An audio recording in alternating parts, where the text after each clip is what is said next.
Welcome back in Main Street Sports Today, presented by Mid-Tennessee Bone and Joint. Chris Yao, Mo Patton, coming to you live from the Lee Company studio right here in Columbia, Tennessee. Just a short drive from Nashville, and a lot of folks coming around these days as summer is winding down, getting in that last vacation. And so we like to stay down here where, a lot of folks are coming, but at least it's not, woo girls outside our window. No pedal taverns. No pedal taverns. Yeah. If you're coming down here, it's just a little more sophisticated trip. If you're coming to Milltown. So it's a little quieter. Looking forward to this next segment as we're getting ready to talk the business of college athletics as we bring in Matt Brown of Extra Points, who we've been patiently waiting to talk to for a couple of days. Looking forward to this one. Matt, thanks for taking time with us. We appreciate it, man. It's my pleasure. Thanks for being patient. It's been as you can imagine, an unusually busy past couple of days here on my beat. Your beat in particular. Yeah. Are we done? No, we're not. We're not done. There are conversations happening right now, not just with the ACC involving Stanford and Cal, although the folks I talked to this morning that are familiar with those conversations don't expect them to result in those schools being invited. But the Mountain West is trying to make moves. The American Athletic is trying to make moves. We have yet to reach a final resolution to what happens with the remaining Pac-4 institutions. And certainly whatever ends up being the resolution there is going to trickle into the Mountain West. It's going to likely trickle into the FCS, potentially the WAC, potentially the Big Sky, and there'll be downstream effects of this as well. So the biggest shocks have happened. Like, I don't expect Florida State to leave anywhere in the next week, but there are going to be aftershocks related to last Friday for several more days to come. I find that, and I think for us here, I'm most interested in what the AAC wants to do and if westward expansion is even a possibility for them. If it is, they've got to take some Mountain West teams, and I don't know that that's possible. Yeah, that has been the framework that's essentially been described to me here too, right? Like, we don't need to go shopping right now. If we have an opportunity to potentially grab a couple of premium brands at Stanford and Cal that help bolster an identity that part of the American has of being around some really elite academic institutions, there's a chance to do that. Maybe you try to go grab another Mountain West team or so to make that travel more possible, and then potentially to trigger some sort of renegotiation with ESPN to put more of the American athletic content on linear television instead of behind a paywall. A lot of AAC content is going to be on ESPN Plus. There's obviously a linear component, but if you want to watch AAC basketball, if you want to watch some of their Olympic sports, you want to watch every football game, it's going to be on Plus. If there's a Western component and things open up here to another time zone where ESPN right now is going to have a hole in their broadcast inventory, maybe that changes things. And I say that not to say that here at 2:27 p.m. God's time zone here on Tuesday, that is the most likely outcome to happen. I'm not saying that. I'm simply saying there are a lot of different conversations happening right now, that being one of them. One of the things we do agree on is that Central Time is God's time zone. That's true. People forget that. That's absolutely accurate. Matt, isn't Stanford Cal, doesn't that have to be the first domino to fall? Or I don't the think next domino to fall? Yeah, I would say they're the most valuable domino, but they're not necessarily the next ones. You know, one of the challenges here with the Pac-4 and the Mountain West, where you would think that geographically it would make sense to have some kind of union, is that there's two really big administrative hurdles that, to the best of my knowledge, no one's figured out exactly how to fix yet. One of those is does it become the Mountain West, the Pac-4, or something else? Because both leagues control very important money that nobody really wants to give up. The Mountain West is going to be sitting on a nice pile of NCAA tournament units, in part because San Diego State made the dang championship game. And so they don't want to dissolve the league and necessarily give those up. And also, if you leave the league and the league still exists, you owe $34 million in exit fees, which is why San Diego State had to backtrack when their golden ticket fell apart. And these are not schools that have a lot of liquid assets. So that's going to be a concern for Boise, San Diego, Fresno, CSU, everybody else. On the Pac-4 side, you don't necessarily want to dissolve that conference because for 2 more years, you've got A5 designation. You have not exactly an automatic bid to the college football playoff, but a more direct pathway than maybe what's left of the Mountain West. And you don't want to give up that money. You don't want to give up the other media rights money that's guaranteed to you. In all of this, the thing about both Stanford and Cal, beyond the fact that they're elitist institutions that feel that it is important to maybe not be branded with the unwashed masses of non-selective enrollment public schools. Mm-hmm. But as mid as they have both been in football and basketball over the last 4 or 5 years, these are two of the most elite Olympic sport athletic departments in the country. And to move to the Mountain West, where many of those schools are not even offering full scholarships for their volleyball and their softball and their soccer programs, they're just going to destroy everyone.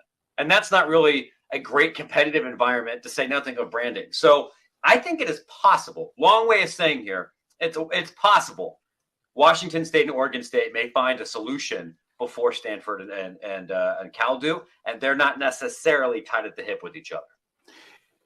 Like so many other things that aren't being taken into consideration in all of this, you brought up an excellent point, and it's the first time I've heard it with regards to the Mountain West and those tournament units that result from San Diego State's run. And that's not just a one-year thing either, is it? I mean, those things stretch out over like, what, 4 years? 6.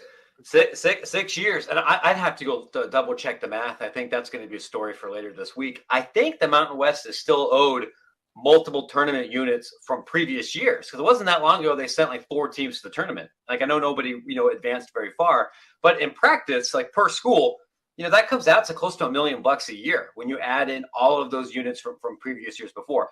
That's not existential money, but it's definitely enough money to bring in a bunch of attorneys and figure out what can we do to maintain all of this as much as possible. And as as of the last time I heard from industry people, there's not an obvious solution yet. Matt, when I reached out to you, you said if the if the Pac-12 still existed on Monday, that we could get you. But the reason I reached out was because of your Big Ten story ahead of all of this happening, because you were kind of hinting that Oregon and Washington were on the radar, were probably going to happen if something else happened. That being said, it was kind of reported here and there that Big Ten folks really didn't want to do this necessarily, but they felt like they had to in the event that the Four Corner schools went to the Big 12. Is that what you're hearing as well? I want to think of the best way for me to answer this in a way that is compliant with FCC regulations over what you're allowed to say over the airwaves. Look, we're on the internet, man. Nobody cares. No, okay. Well, I mean, I don't want to. Yes, we don't want to get in trouble. I don't want to cuss too much here, but I will say this: Big Ten administrators and presidents were very happy to tell that line to people like me and people like other national reporters. I do not believe it. There was no gun from Indianapolis. There was no gun from George Kliavkoff or Brett Yormark or anybody else that forced the Big Ten to take these schools. They had all of the television money, demographic information, all of the ratings breakdown, all of the stuff. They've had it for a year because they've been meeting since last summer. I wrote about it. I've even seen some of the numbers. I haven't seen all of them because they're proprietary, but I've seen some of them. And I know there wasn't such an enormous jump in money that it made sense to do this immediately, especially considering the significant costs, which Big Ten officials knew. And we even saw this, I think, yesterday. A regent at the University of Michigan was like, hey, guys, this deal sucks. This deal increases travel and makes the experience of our athletes worse. We understand that fans here don't like it, but sucks that we had to do it. Blame the NCAA. And I say, that's bleeping baloney, man. Like Michigan's president, it's balderdash. It's just baloney. Michigan's president was on that committee of the steering committee. He was the one that leaked to all the national reporters that this was going on. He grabbed the wheel. And it's not like Michigan or Ohio State or Wisconsin need more money to be competitive. All of these schools generate more money than Nicaragua makes as a country every single year. Like, that is not the reason that you're not being successful here. You did it because you want to do it. And if you're going to do that, the honest thing to do is what Big 12 is doing, what Brett Yormark is doing, and just saying, we did it because we wanted to. Not, we did it because we felt like we had no choice to protect the dignity of the student. Get out of here with that. Like, if you're gonna do something that you know is wrong and unpopular, then have the balls and to be in public and own that decision. Don't try to be popular on the internet and mealy mouth it. It legitimately makes me really angry. Clearly, this is why we have Matt Brown from Extra Points on Main Street Sports Today, presented by Mid Tennessee Bone and Joint, for just that type of insight and passion. I love it. Look, and that's the whole thing here is the Big Ten had plenty of money. They had everything worked out. The Big Ten didn't have to do anything. They didn't have to do anything. Now, in the event that they didn't, Matt, this is all hypothetical. What would have happened to Oregon? And I mean, would that have changed what we're talking about today on a massive scale? I mean, we would still have some pretty significant problems, but if the Big Ten had communicated, guys, we're just not interested, the Pac-12 probably still exists. Mm-hmm. Because that's the only place that Oregon and Washington would have left for, right? That's it. They weren't super excited about independence, and based on everything that I've heard, they weren't. They were coming around to the idea of being the big fish in a small pond, right? Mm-hmm. Hey, for 2 years, we got the most direct path to the college football playoff. We can beat up on people here, and Utah and Arizona State. I'm not telling tales out of school here. Did not want to go to the Big 12. They still don't want to go to the Big 12. They don't want to associate with Big 12 schools. They don't want to go to Morgantown. Arizona State's athletic director just flat out said, I don't want to go to Morgantown. I'm going to make my deputy do it. Like, so everybody only did it because they literally felt they had no other choice. And realistically, after Oregon and Washington West Virginia in all this, catching strays. And I will say, to Ren Baker's defense, the athletic director of West Virginia did put out a tweet, I want to say yesterday, that said, folks, there's two different kinds of people in this world. There's people that love West Virginia, and folks that haven't been there yet. And based on my experience, I think that that's true. It's just elitism. It's people that don't want to fly into Pittsburgh and don't want to face the indignity of driving in a car for an hour. Like if that's not you, but flying into Pittsburgh is I can see the look. The weirdest thing about this whole story is these administrators at Arizona State acting like they're at Cambridge. Dog, I've been to Arizona State. Like, let's not. I don't care what the AAU says. I know what kind of school you are. I know the kind of people that go to Arizona State. Do not lie to me. You do not get to put on classist airs and pretend that you're some dignified historical cathedral of learning. You are suntan you. I've been to Tempe. It ain't all that. Yeah. No, I've lived there.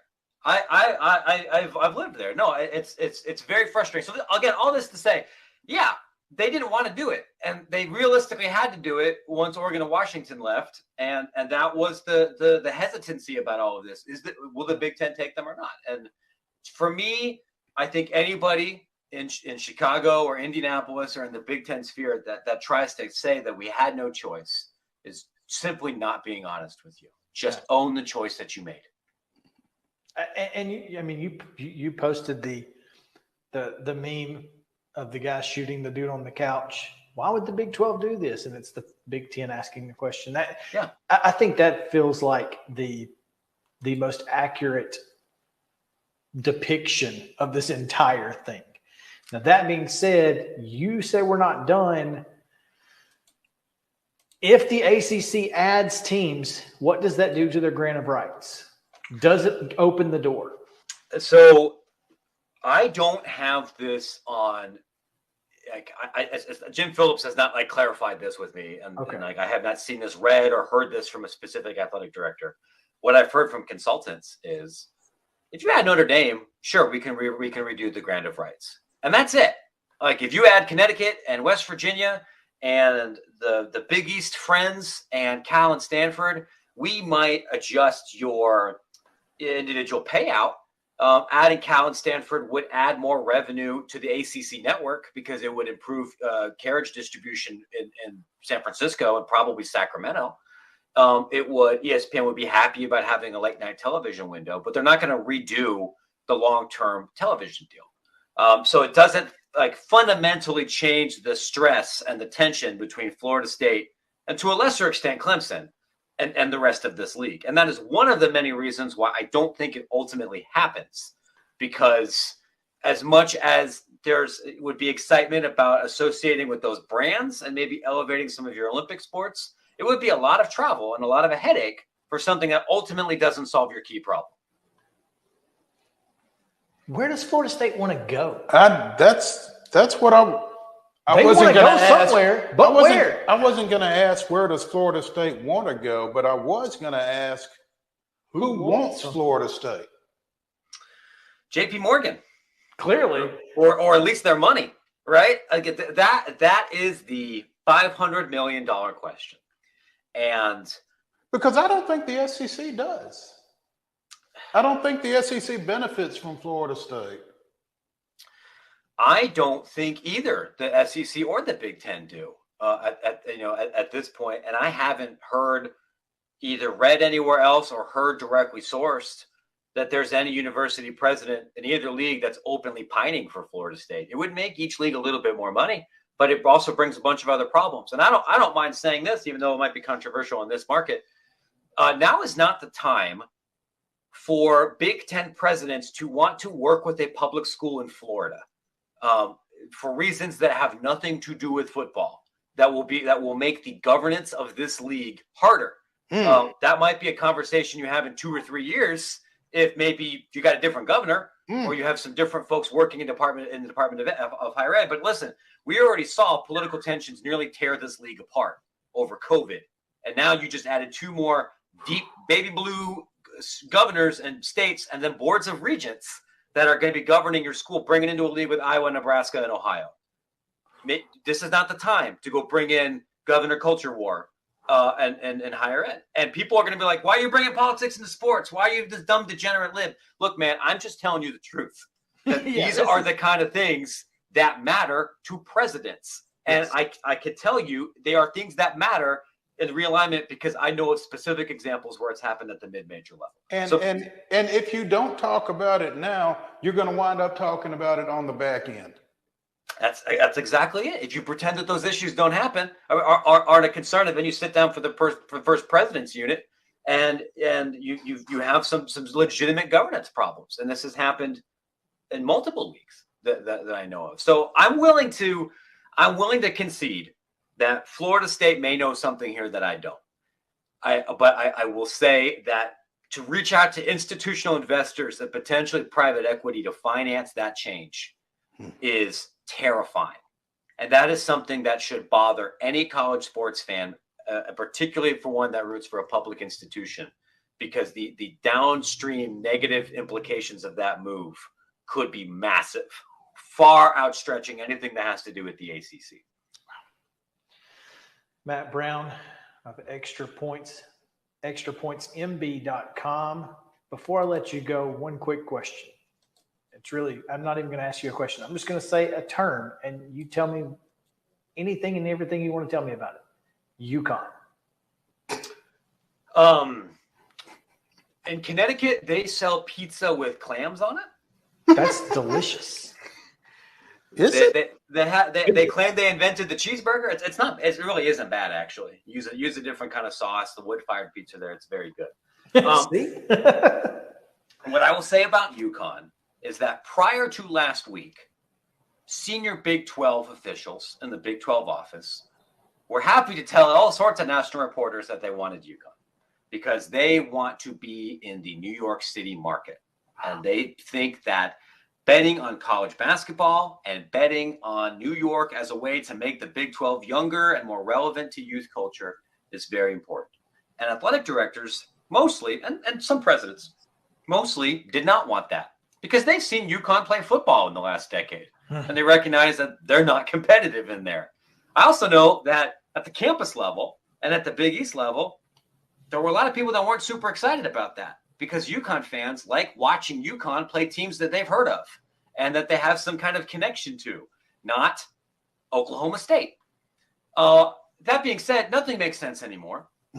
I think it is dramatically less likely that UConn goes to the Big 12 now that the Big 12 is already going to be at 16 teams or, has already done their expansion.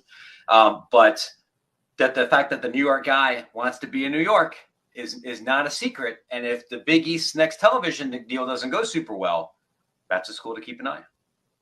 Gotcha. So not for a little bit anyway. All right. Well, there you have it. That is. I think what I'm taking from Matt Brown at this point, though, is nothing's off the table. Can we just redraft conferences every 5 or 6 years and just be done with this thing? There's so many better ways to do this. We could do that. We could decouple football from all the other sports, so we don't have to send softball teams 2,500 miles across the country. That would be fantastic. Why is that not the number one thing here?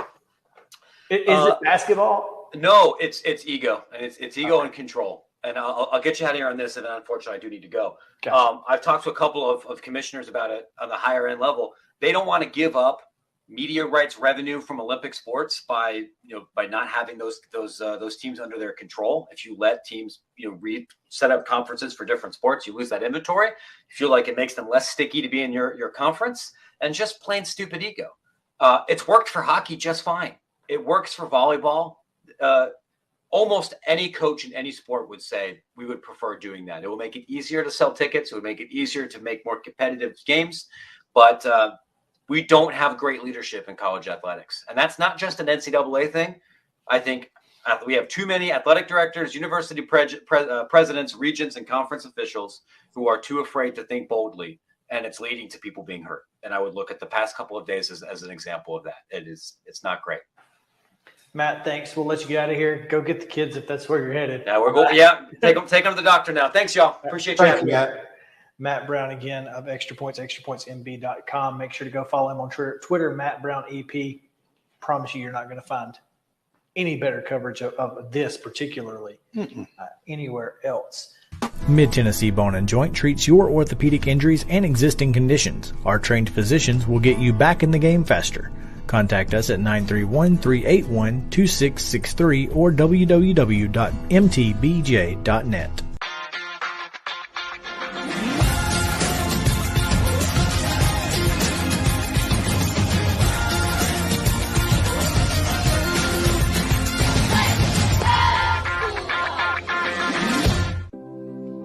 Custom Stone Handler supplies over 600 distributors and suppliers with quality stone products. Along with River Stone, we produce and distribute over 100 building, landscape, and other bulk products. Our goal is to provide quality products, service, and partnerships to ensure our customers' success. We firmly believe that the measure of any person or company is how they treat other people and customers. Give them a call at 931-490-4990 or visit CustomStonehandlers.com. With Lee Company technology, the best handymen are hands-off. Lee Company techs have been using visual findings and other smart technology tools for years to add transparency and virtually take customers along. You see what we see, whether we're in a crawl space or on a roof. With Lee Company, technology helps us help you, no matter what's happening in the world or at your house. You can't see the sights without the sounds. From the crack of the bat to the roar of the crowd and everything in between, discover what Hit City has to offer. Spend your nights cheering on the Nashville Sounds at First Horizon Park with giveaways, fireworks shows, theme weekends, and more. Single game tickets are on sale now. Visit NashvilleSounds.com to claim your seat today. Piggly Wiggly, located in Neely's Mill Shopping Center, is Columbia's locally owned and operated Cost Plus 10 grocery store dedicated to serving the community with low prices and smiling faces. Piggly Wiggly offers fresh, hand-cut meats daily as well as daily hot plate lunches from their deli counter. You're certain to see smiling faces and a helping hand when you're here at Piggly Wiggly. Come by and check out our fresh produce, high-quality meats, and more. Down home, down the street, we'll see you at the Pig. Mid-Tennessee Bone & Joint has been the official sports medicine provider for Murray County Schools for more than 40 years. We specialize in orthopedic service, and our Ortho Quick Walk-In Clinic lets you bypass the ER. Visit us online at www.mtbj.net. Welcome back into SEC Football Media Days kickoff event here at the Grand Hyatt in downtown Nashville. This is Main Street Sports Day presented by Mid-Tennessee Bone & Joint. We are in the Mobile Lee Company studio here on Radio Row. Glad to have you guys with us as we continue coverage all week long. We'll be here live on set through Thursday, and then, of course,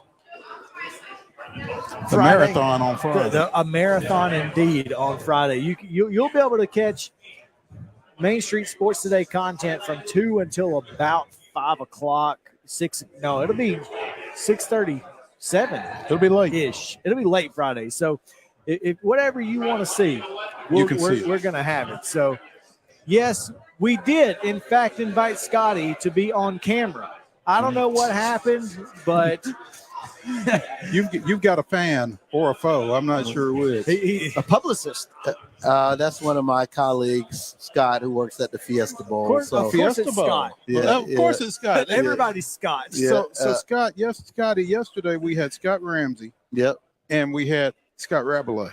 Now we have So now we got, but I'm a Scotty. I'm like Pippin. I'm a Scotty. But you still got an R. I still Scott, get Scott R. It's the R's, man. I don't know what's going on, but you know, we're glad to have you guys with us and talk a little bit about what you're doing out in Texas and the Cotton Bowl in Dallas, and of course with yesterday's big announcement that SEC Media Days will be on the road to the Lone Star State next year. Kind of wild, huh?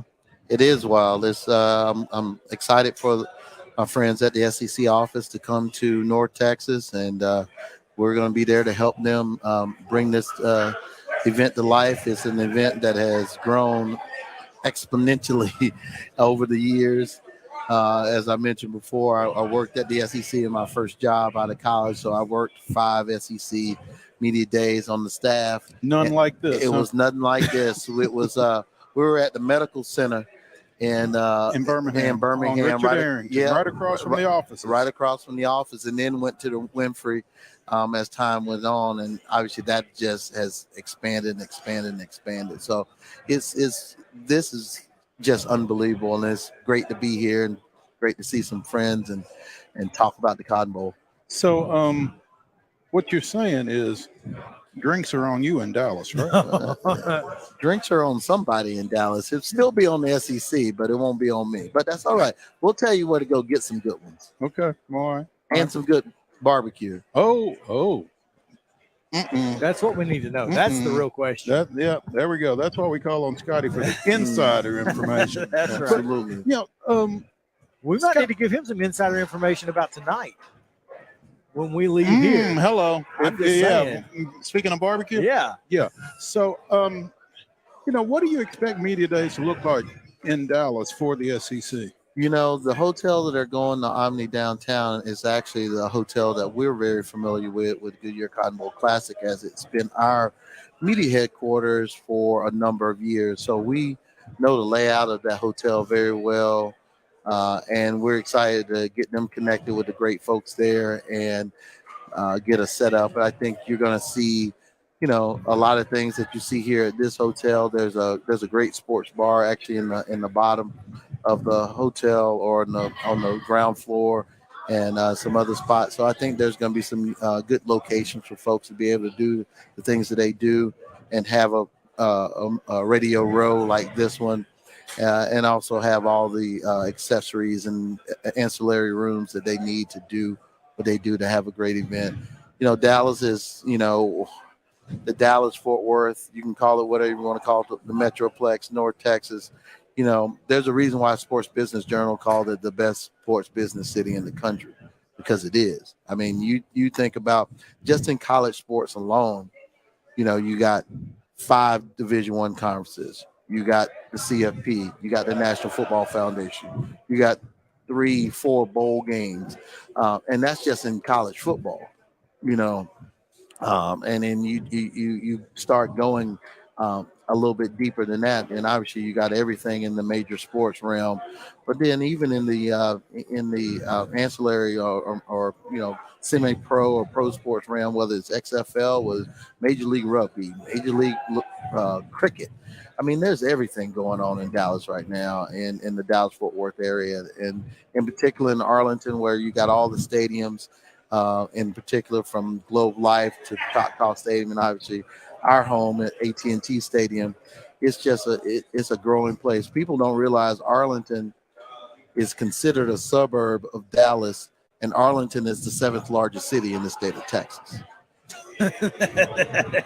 And a suburb. And 2 of the other 6 is Dallas and Fort Worth, which they're all connected there together. So you got 3 of the top 7 that are right there. And I actually live in Arlington, so I'm getting to know that area, living and working in Arlington. I'm getting to know that area quite well. And it's just amazing. And it's growing. By the time next year comes along. And oh, by the way, when SEC Media Days goes on next year in Dallas, in Arlington will be the Major League Baseball All-Star Weekend. That's not nothing. Everybody's ears just perked up a little bit when you said that. Yeah, that'll be going on at the same time. You gonna get us some tickets, Scotty? Efforting. Good radio term. We're efforting already. That is a good. That is flawless execution. Mo says that one a lot. Scotty, from the city's standpoint, obviously this news has presumably been in the works for a while, but it was just officially announced yesterday. How do you think the city, especially obviously given the news of Texas and Oklahoma coming in, how is the city and the kind of the outlying areas, are they going to embrace the fact that the SEC's kind of coming into the Lone Star State next year? Everything's bigger in Texas. So you already know they're going to come strong. Look, Oklahoma folks, Arkansas, and obviously Texas, they are built and have been set up to come to Dallas all the time. Whether it's A&M Arkansas, which is a game we host, Southwest Classic in September, whether it's OU Texas at Cotton Bowl Stadium, which not to be confused with the Goodyear Cotton Bowl Classic, the bowl game. Their fan bases are accustomed to come to that town. And oh, by the way, all the other schools in the SEC have great fan bases in the Dallas-Fort Worth area, whether it's Texas A&M, whether it's Alabama, my alma mater, Missouri, you name it. We just did our Hall of Fame in May, and we had, Texas A&M going in. We had folks from Texas A&M, we had folks from Missouri, and we had a great crowd there because a lot of college football fans and a lot of SEC, Big 12, Southwest, old Southwest Conference folks that are there, and just some good college football fans. So they're going to embrace it. I think you're going to see a lot of folks there. And look, the excitement around OU and Texas going into the SEC is probably one of the most significant conference shifts that has happened in college athletics, and it's going to feel that way at that media day. And that's the interesting thing to me is Texas and Oklahoma, they know what they're getting into, but it's not as if those two programs are not coming in with their sleeves rolled up, ready to start throwing haymakers. That's the interesting thing to me. Seems like sometimes we see conference realignment and a school kind of tiptoes or backdoors into a league. Seems like those two are ready to come in swinging. Absolutely. Well, you look at an Alabama, I'm not trying to be biased, but Alabama's undefeated in AT&T Stadium. They know that stadium. They do well. There's fans all over. There's schools in this conference that would love to play in our game, would love to have played a game in AT&T Stadium, haven't had the chance.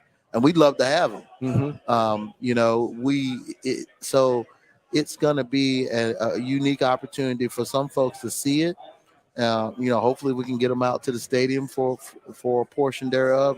There is a distance between downtown Dallas and Arlington, but there may be an opportunity where we can get folks out there so they can see it. The Big 12 does their media day on the floor, on the field, I should say, of AT&T Stadium. So it is. It's going to be a great opportunity to further bring the SEC into that Dallas, North Texas footprint, but it's already there because there's so many fans that are connected to all 14 and 16 schools that's in that area. Scotty Rogers of the Cotton Bowl the Goodyear Cotton Bowl. Absolutely. Classic. Joining us here on Main Street Sports. We're the only classic. So. Joining us here on Main Street Sports today, presented by Mid-Tennessee. There's plenty of classics in other levels. Absolutely. Absolutely. Anyway, Scotty, last week you talked about the Big 12 Media Days being held on the ground floor of the stadium there. It feels like to me, and obviously we are big SEC football followers, but it looks like the Big 12 is going to kind of be must-see TV this year, especially when Texas and Oklahoma are playing Big 12 schools that will continue to be Big 12 schools after this year, because it feels like obviously Texas and Oklahoma have something to prove going out the door. Those other schools have something to prove as they go out the door. I think it kind of adds a little extra element to this season. I mean, did you get that feel last week? It was a two-part. You got the feel, a little bit of that, and then you actually had the schools with BYU and Houston and UCF, coming in, and they're glad to be there. Mm-hmm.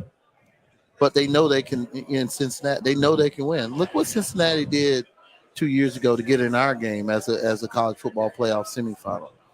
UCF was one game away from being in our game last year, losing to Tulane in the American championship game. Houston has had a history of being in our game. So I think those schools are coming in. Texas and Oklahoma, the vibe I got is that they're trying to be respectful because that league means something to them. And there's no reason for them to go out in any negative way. Mm-hmm. Schools that are coming in, they're trying to come in and show that they're supposed to be there. And then all the other schools there, they see an opportunity. They see a window because of what OU and Texas has done, at least in football, as far as being some of the dominant programs. Now the window is opened a touch for them to come in and become. Now we can become that team that everybody's gonna see, because that's the other thing, with our Cotton Bowl Classic, we help out with all the media and game operations with all the college football games that happen in AT&T Stadium. So outside the Southwest Classic, one of the events we do is the Big 12 championship game. So we have a great relationship with the folks at the Big 12 Conference as far as making sure that their championship game goes off without a hitch and is operated and executed at a high level. And Commissioner Yormark is coming in. He's going to make it must-see TV because he's going to do some things that's a little different for their conference, and he's going to bring some different elements for their conference. And, our job is going to be to help execute some of those things that are away from the field, but most importantly, making sure the things that center around the game and what actually happens on the field goes off without a hitch. It's interesting that you say that about Yormark is going to do things a little differently, because Wade, what was it you and I that were talking yesterday about Yormark and how he's got to be a little bit more brazen? Maybe. Got to do something to stand out amongst the crowd a little bit. Generate some energy and excitement around that conference right now. Absolutely. And look, every conference has got to do it. The SEC is built a little differently, so maybe they don't have to do as much of the flash because of what they are and who they are. And that's okay. And some other conferences have the ability and the window to do so. The Big Ten is probably similar to the SEC in that respect. They don't do as much of the flash because of what they do. But I think it's important that college athletics is changing. And if we don't get on board with changing with it and involving with it, you're going to get left behind. I don't care if you're the SEC. I don't care if you're the Big Ten. I don't care if you're Big 12 or the Goodyear Cotton Bowl Classic. We all got to find ways in which we have to take our history, our traditions, and modernize them in such a way that makes it relevant in today's space as it relates to the fans, student athletes, the programs that we're going to work with. That's a really important piece. And that you gotta hit that middle mark. You gotta string it right down the middle. And that's what we're going to end up having to do, especially as we evolve and our game evolves in the next 2, 3, 4, 5 years. Speaking with Scotty Rogers of the Goodyear Cotton Bowl Classic, let's talk about the Goodyear Cotton Bowl for just a minute here, because we spoke earlier with and have spoken with Bill Hancock on a number of occasions throughout this week, and we'll continue to do that, I'm sure, as we see him wandering around having a good time, as we are prone to do here. 2024, Friday, January 10th.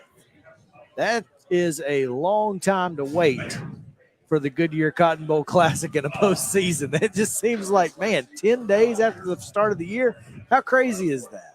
The ironic thing is that's my birthday. Hello. So January 10th. I was born on January 10th. Throwing a birthday party, huh? So yeah, and the thing is, our schedule is going to be compressed. Normally in a bowl situation, as the years have been, you've had a 6 or 7 day experience. Well, that's probably going to be cut in half at least. So how do we bring the best of what we do in that window that's still being discussed, but 3-4 day type window? We're going to have to do some things differently, whether that's for the teams, whether that's for the fans, whether that's for the media. We're going to have to find a way to do the things that we do best in a compressed window at a unique time, because like you said, it's not on a in the middle of that holiday break that gives you that feel. People are not off work. January 10th, everybody's back to normal life a little bit. Kids are back in school.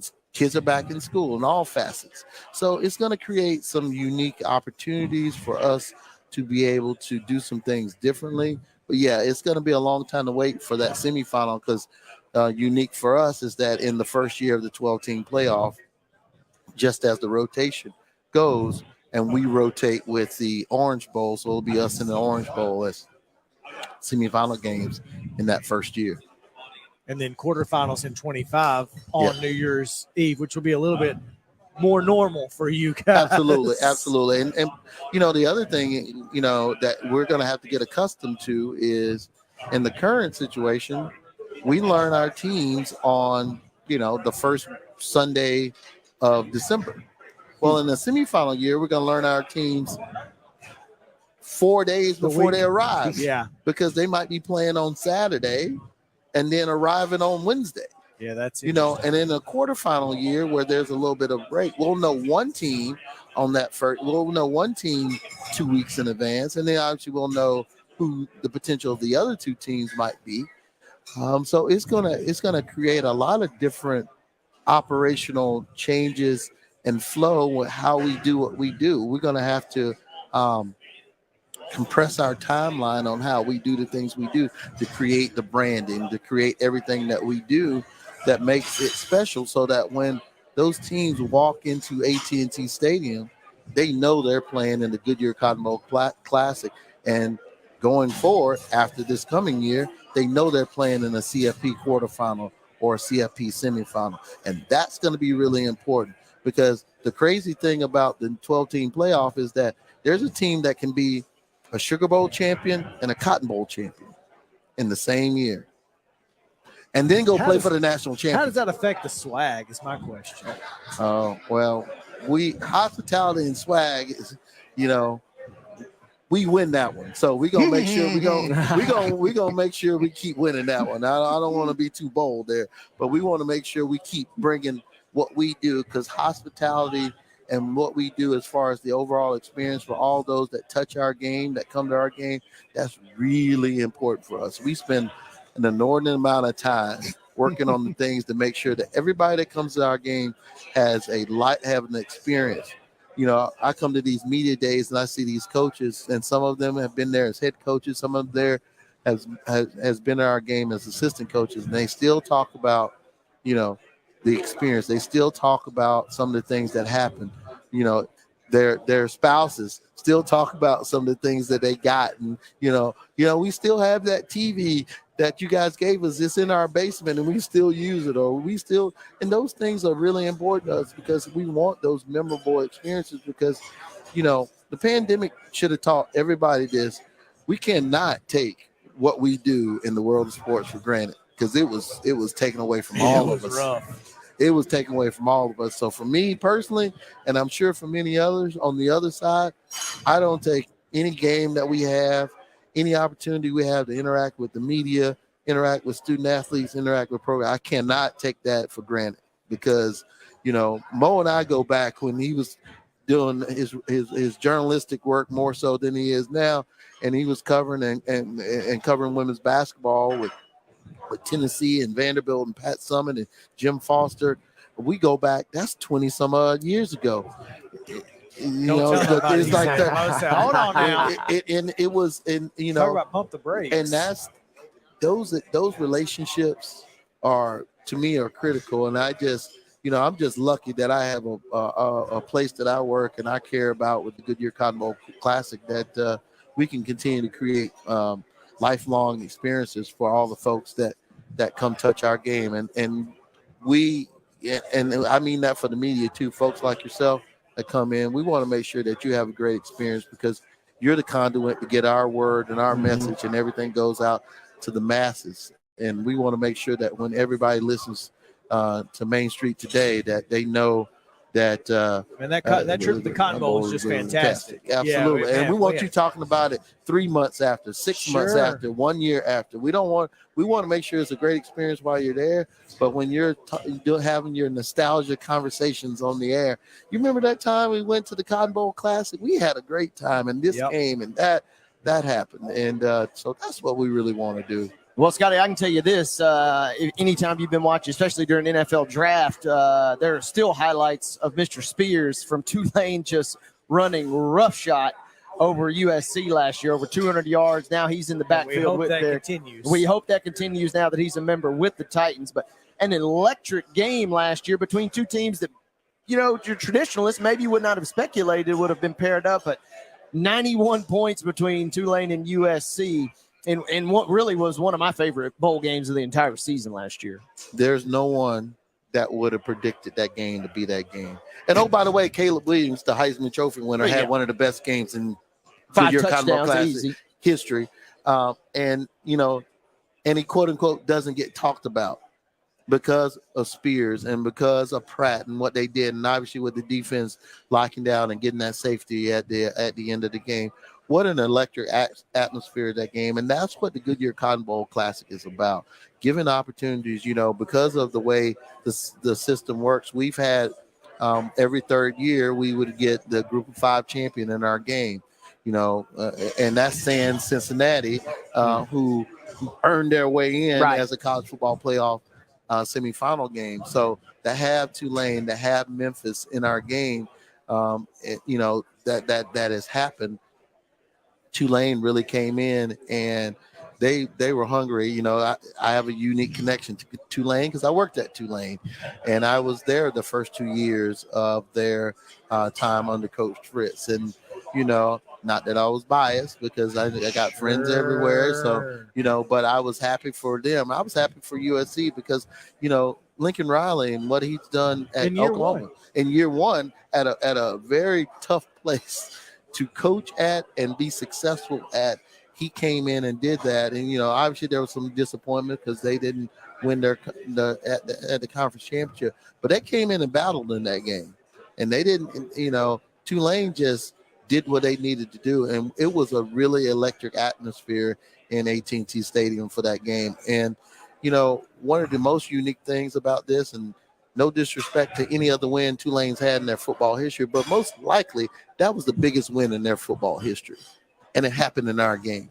Outside of anything they may have done in the SEC in the 30s, probably so, absolutely. So the answer to the trivia question. The question is, can you get the third team in the answer to that trivia question? The 3 schools that started in the SEC that's no longer there. People get Tulane and people get Georgia Tech. And Swanee. There you go, University of the South. Excuse me, yes. Yes. Important to stay. I don't want any people absolutely. in Cowan getting frustrated with I figured being in Tennessee that you might get that one right. So that's my little SEC history because a lot of people bring that up. But Tulane, look, and now they have it on their shoulders to keep it going forward. And that's a great thing. But look what Memphis has done. Look what Cincinnati has done. Look what Tulane is in position to do. And the fact that they were able to do that off the strength of being in our game, it just shows you the importance of what bowl games can do to build your program and put your program in position for short-term and hopefully long-term success. Scotty Rogers of the Goodyear Cotton Bowl Classic here with us on Main Street Sports today. Scotty, thanks for taking some time with us. We look forward to seeing you next year in Dallas. Absolutely. Come on. We're going to be so happy to have you there. Thanks for having me on today. Thanks, Scotty. Mid-Tennessee Bone and Joint treats your orthopedic injuries and existing conditions. Our trained physicians will get you back in the game faster. Contact us at 931-381-2663 or www.mtbj.net.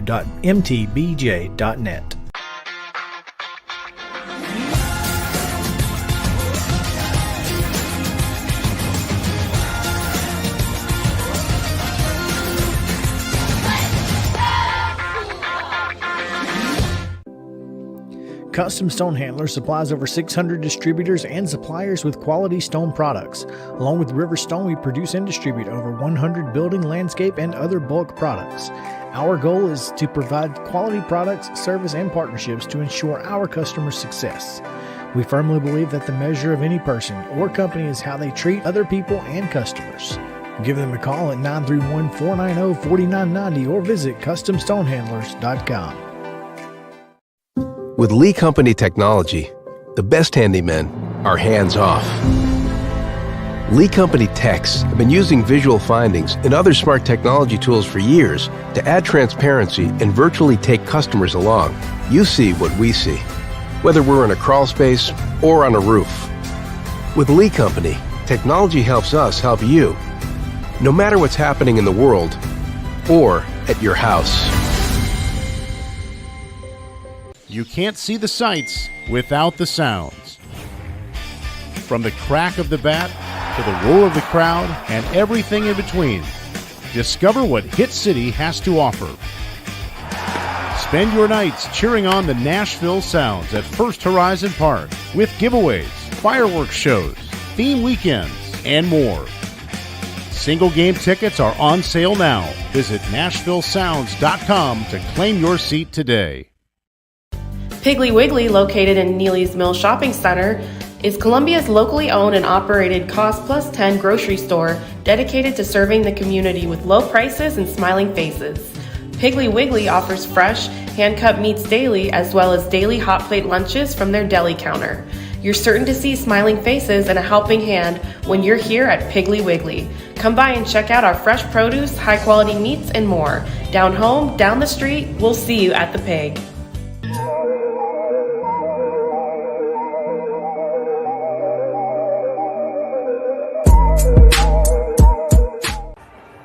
There is nothing better than drinking an ice-cold beverage while taking in a Nashville Sounds baseball game. Hi, I'm Stephanie Miller with Mornings on Main Street. The Nashville Sounds and Main Street Media Television have teamed up to promote Sunday Family Fun Day here at First Horizon Park, each Sunday home game. Just go to your favorite Main Street Media website and click on Sounds Main Street Media Day banner to register to win free tickets. And then we'll see you here at the ballpark. Tired of hanging lights every year? We get it. That's why Southern Nights is here to help. We install programmable lighting on your home or business so you can enjoy beautiful, customizable lighting all year round. No more ladders, tangled lights, or cold nights outside. We do the work, you do the celebrating. Call Southern Nights today and take the hassle out of holiday lighting forever. For a free quote, give us a call at 931-241-3074 or visit our Facebook page at Southern Nights.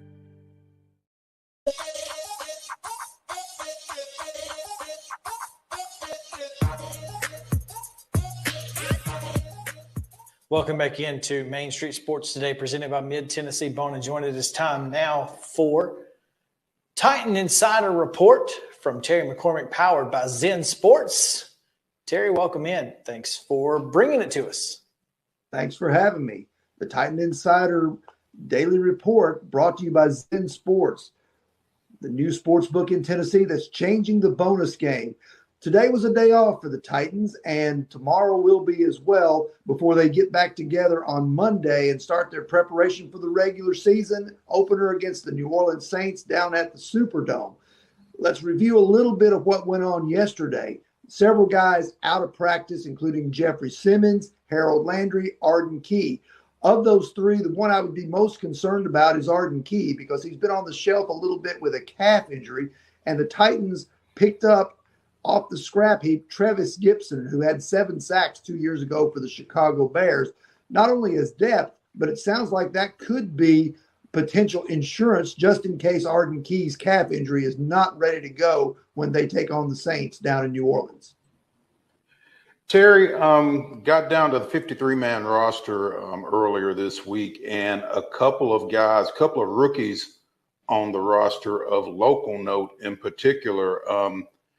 Colton Dowell, the 7th-round draft pick out of UT Martin, who played his high school ball at Wilson Central, and undrafted free agent Matt Jackson from Eastern Kentucky, who played at Hillsborough. What were those guys' reactions to making the 53 and particularly making the 53-man roster of the team that they kind of grew up rooting for? Yeah, it's interesting. I talked to both of those guys yesterday, and both of them were excited. In fact, they were excited, but they said their parents were probably just as excited, more so than they were. It was interesting. They brought Matt Jackson in. Rand Carthen and Mike Vrabel brought him into the office, usually with the call that comes to tell you that you're being cut. They called him in to tell him that he made it. Colton Dowell, quite the opposite. He said he waited until 3 o'clock, didn't get a phone call. Then he saw it on Twitter that he had made the roster. So different methods, same result for both of those guys. That's cool. Well, great. Terry, we appreciate it. Tell us a little bit about Zen Sports, Terry. All right. Zen Sports is the new sports book in Tennessee, revolutionizing the way you earn sports betting rewards. With Zen Sports, your rewards are cash rewards. You bet with real money, and now you're rewarded with it too. Keep betting and keep earning every month up to 3% cash back rewards on your betting volume. Best of all, earn cash commission on your referral bets with Zen Sports Referral Rewards program. Zen Sports, betting just got better. Gambling problem, call 1-800-889-9789. Terms and conditions apply. Must be 21 and older and in Tennessee to bet. All right, we'll take a break. When we come back, it's Rapid Fire Reaction here on Main Street Sports Today, presented by Mid-Tennessee Bone and Joint.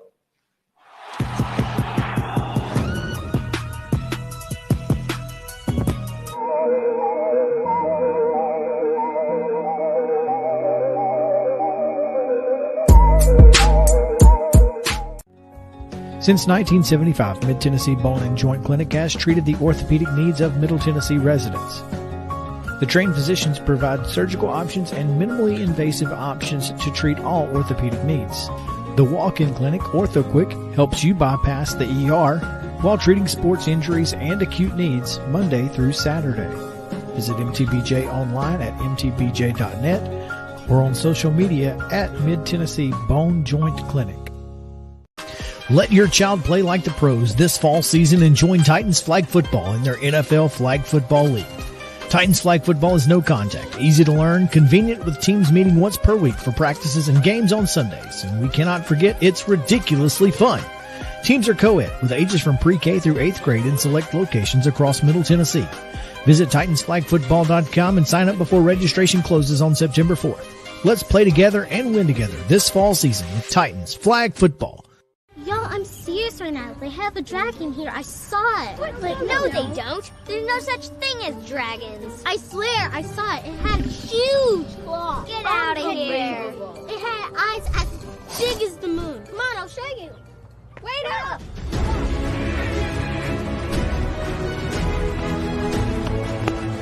Do you hear that? We're almost there. Whoa! I told you so. That is a dragon. You've been putting back a few, and a few becomes a few too many. For a moment, you think about calling for a ride. Nah, you live nearby. What's the worst that can happen? You get pulled over, your insurance goes up, you lose your license, you total your car, you kill someone.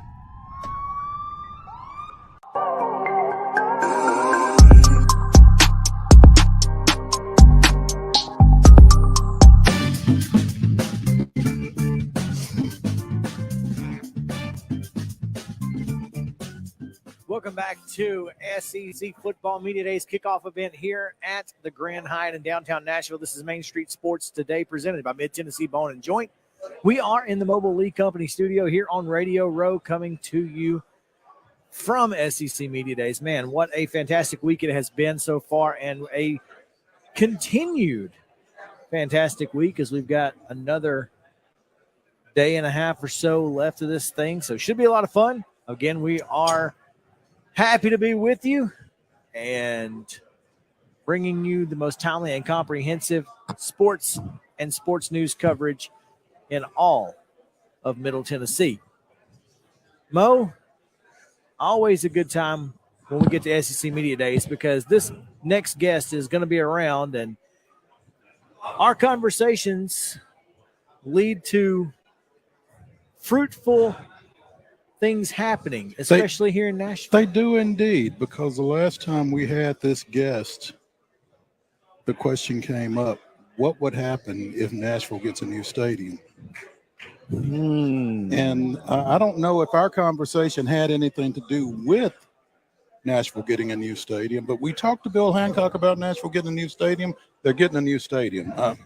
So coincidence? I think not. We think not. Yeah. Bill Hancock, the executive director, is that correct? Or yeah, of the college football playoff. Head flunky. Yeah. and he joins us here on Main Street Sports Today. Thanks for taking time with us again. We really appreciate it.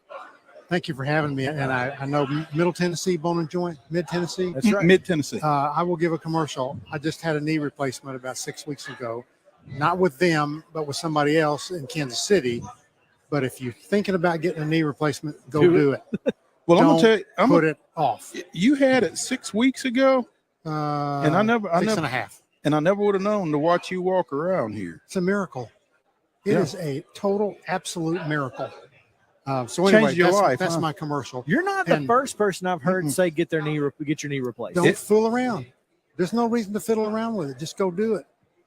And you might be in pain for a week, but hey, maybe 2. It's a miracle. I thought about y'all this morning when I went for my walk, speaking of which, and I walked over to the stadium because I don't know which side of the stadium the new stadium will be on. Like as I was walking across the pedestrian bridge. It's going to be south. South. Okay. That's what I thought was south. Yeah. Yeah. So there's a street in there, right? Between For now. Yeah. Will the street not be there anymore? We don't really know. Rerouted? It's probably rerouted. TBD is our best TBD. best To be determined. assessment. Yeah. And what will ultimately go on the ground where the current stadium is? Parking, I believe. Parking? Yeah. Surface parking, or will they build a ramp? I would imagine they'll build something. One would hope. Yeah. Yeah. I This mean- is not why you had me on the show. No, Right. but you're okay, right. though. But I mean, it's important because, and we don't really know a whole lot of details. We haven't seen a lot of details come out about the stadium, other than it's going to coming. happen. So I think that they're all great questions, and they're all things that we would all like the answer to. To be honest with you, Bill, I could sit on your side of the desk and I could ask the questions. Hey, listen, You know, we've had that I happen. like where you're sitting though. With all due respect, because I really enjoy what you do, and it too. seems Me you're too. only going to be doing it for another, less than another couple of years, I guess. You announced last month that you're going to be stepping down. Yep. In February of I 25. did. When my contract ends, I told the board I don't need to extend. And really, frankly, part of that is now that I have this new knee, I can go hiking and all that without having any pain. And so you're going to, huh? I'm going to. And I've had a great career. My first year in college athletics was 1971, before any of y'all were born. Before maybe 2 of us were born. Okay. Yeah. And I've had a great career, loved it, loved every minute of it, and it's time to move on. There's some mixed emotions. Mm-hmm. I'm going to miss the people. I'm going to miss this a lot. But I'm sure they'll let you come back. I don't know if they will or not. Can I get a credential? I think. You can be part of Main I Street was gonna say, Sports we'll today. slide If you you in. We'll credential you, and you can just hang out on this side of the desk. Yeah. and ask all the questions. You'll be in good shape. Perfect. Yeah, we got you. We got you. Before you go, though, I mean, it seems you're leaving this thing in pretty good shape. Yeah, CFP's in really good shape. We've had 8-9 great years, and looking forward to another one this year when who knows what might happen. Just looking back to when it was created, I had high expectations, but they've been exceeded by the popularity of the event, by the attention that the weekly rankings have brought to the sport. And it's just been a phenomenal event, and it's only going to get better. It's only going to get better, and it's going to get better. A lot of folks will say after this upcoming season. Well, it's not the only time that the stadium was not the only thing that we forecasted in our conversation with Bill last year. The 12-team playoff had not been announced yet. That's true. So it's going to get better next season when the CFP goes from four teams to 12 teams. Yeah, that was when we talked before. We were in between because there'd been a group of the commissioners that wanted to expand, and then 3 of them said, no, we don't want to. And that shot the deal down. And then in September last year, our board, the university president, said unanimously, we will expand and we'll do it as soon as we can. So that's where we are. We're right in the middle of getting ready for the expansion. Which is obviously a pivotal time. And Bill, while we have you, I'm curious, you kind of roam these halls, and there's just so much excitement in the air. And I guess my question to you is, what are some of your favorite things that you're going to savor and enjoy these next couple of years being a part of an event like SEC Media Days? Well, this SEC Media Days is awesome. You nailed it. You can just feel the energy, especially here on Radio Row, and how crowded we were up in Hoover. This is way better, and I guess Dallas will be even better. But that was an interesting announcement yesterday from Commissioner Sankey about Dallas, and I'm happy for them, proud of them, think it's a good decision. What's on our mind is just implementing the new event. and particularly focusing on the first round on campus. These are 4 games on campus. There's never been a tournament like this in college football, never been a tournament game played on campus. A lot of great games played on a lot of campuses around the country. A lot of meaningful games. I think these games will be the most meaningful games in the history of these campuses. It's a massive undertaking, and is that kind of what I'm picking up? Is you guys now over the next couple of months kind of just fine-tuning a few things, but pretty much the roadmap is set. Now we're just trying to make things as best as possible. Yep, there's a lot of details to implementing a new event. Where will the visiting team stay? Say Starkville hosts a game, Stillwater hosts a game, State College, Clemson. Where will the visiting team stay? We have to work that out. How many tickets will go to the visiting team? We'd like to have a set number for every game so an AD can plan in August. They can start thinking, okay, if we get in the first round, we're going to get 3,000 tickets or whatever. So media, how to deal with what if the press box is too small? Visiting locker rooms. A lot of places don't have great, large visiting locker rooms. How do you deal with that? And you mentioned a couple of teams, but specifically, what if Appalachian State is undefeated and they're the number 7 seed, and now they're hosting, and you got to go to Boone, North Carolina? What does that look like with this event? Yep. What does that look like? That would be really difficult. Yep, and Appalachian State would have earned it, and so we will be going to Boone. We'll work it out. Y'all may have to sit outdoors.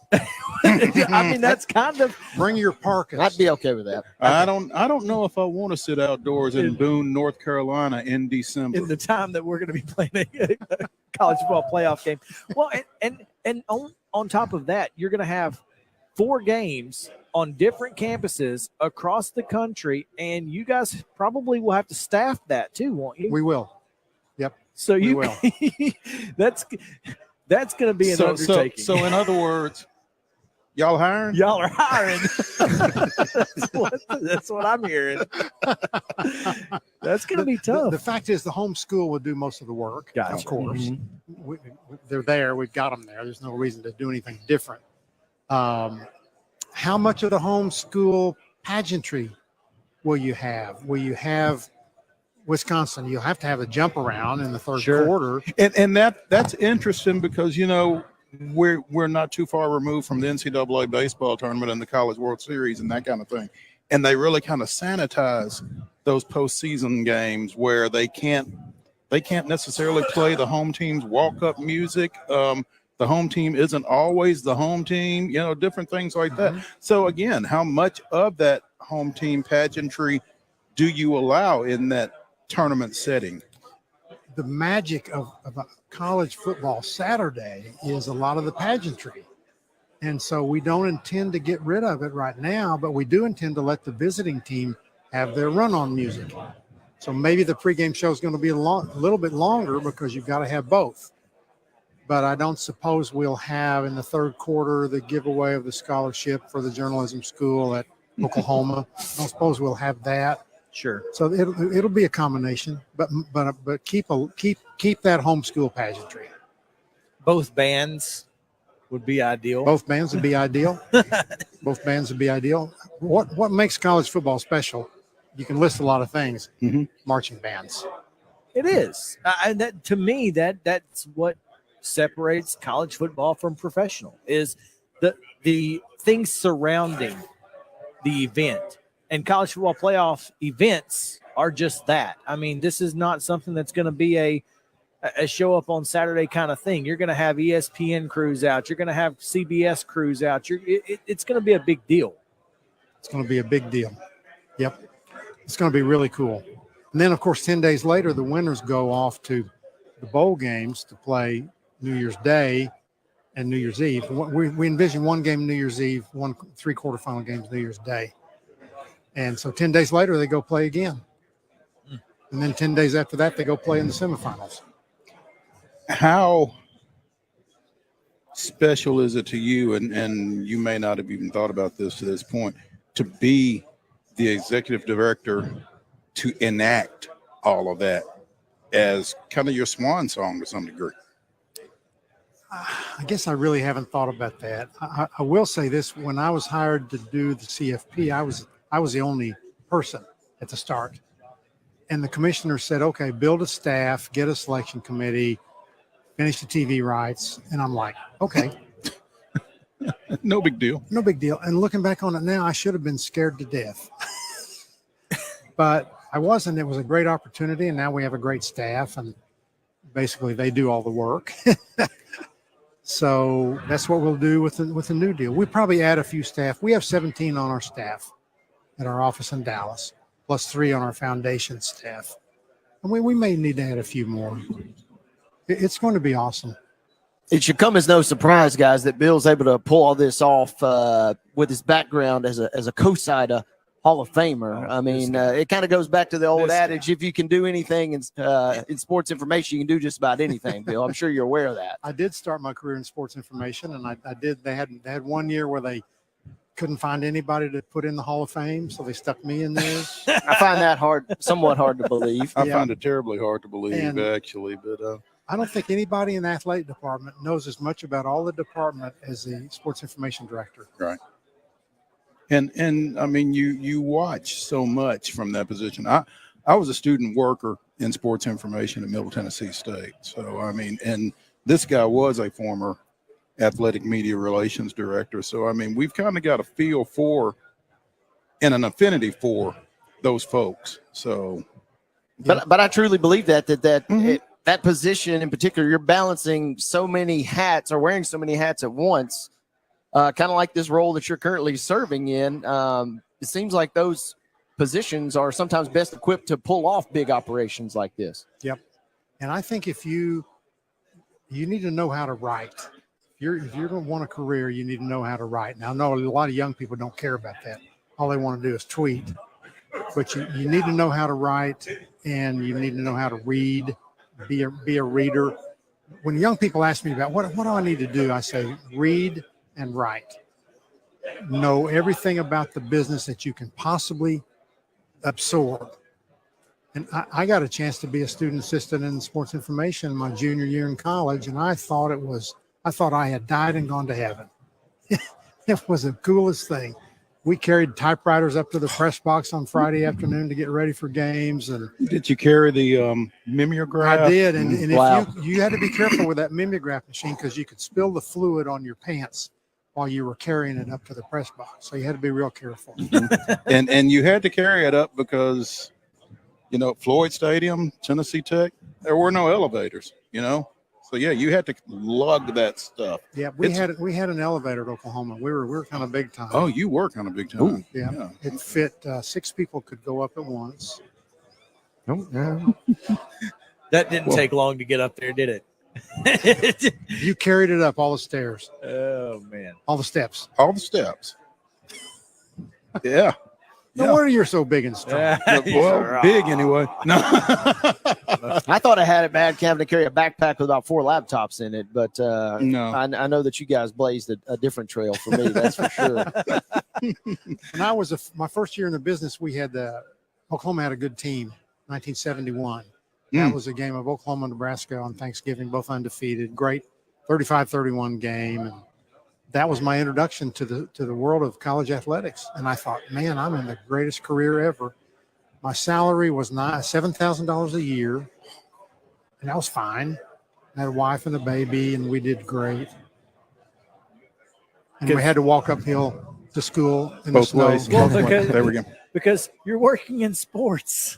You're working in sports. And getting paid to do it. And getting paid to do it. Think about all those people walking down the street out there right now. They'd all love to be right here sitting where y'all are sitting. I mean, Bill, I'm from the Birmingham area, so I've been on the other side of the stanchions at SEC Media Days, looking down Radio Row going, I can't wait to be there one day. So it's pretty cool.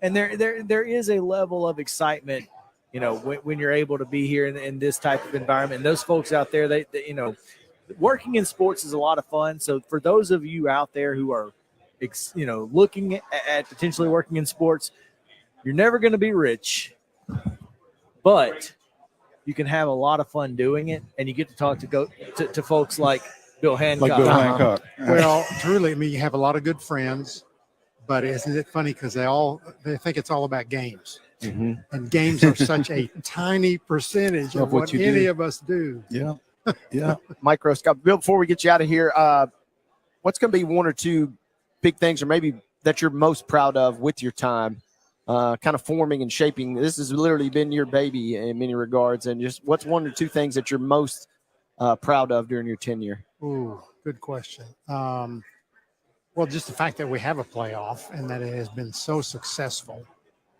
We played the championship game in 10 different cities in the first 10 years. I guess what I'm the most proud of, though, would be the people that I've encountered in that time, y'all, the three of you, others. When you leave a position, what your legacy is the people that you've been able to work with. And I've been lucky enough to have a lot of people that I've really enjoyed working with. Well, you said it earlier.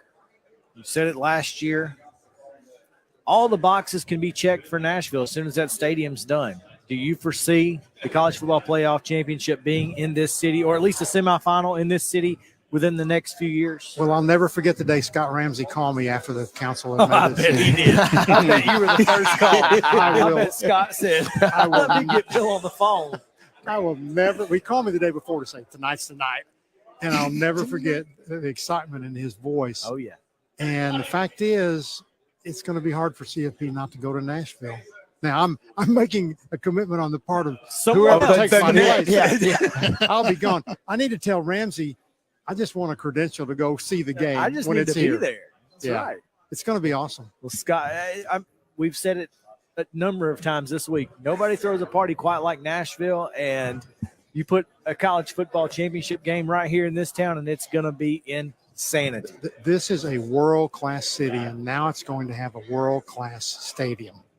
Well, And I don't think you'll have any problem getting in. No. You don't? I really don't. I'm going to tell him I know you. Would that help? No, it will not. Do not do that. It will not help.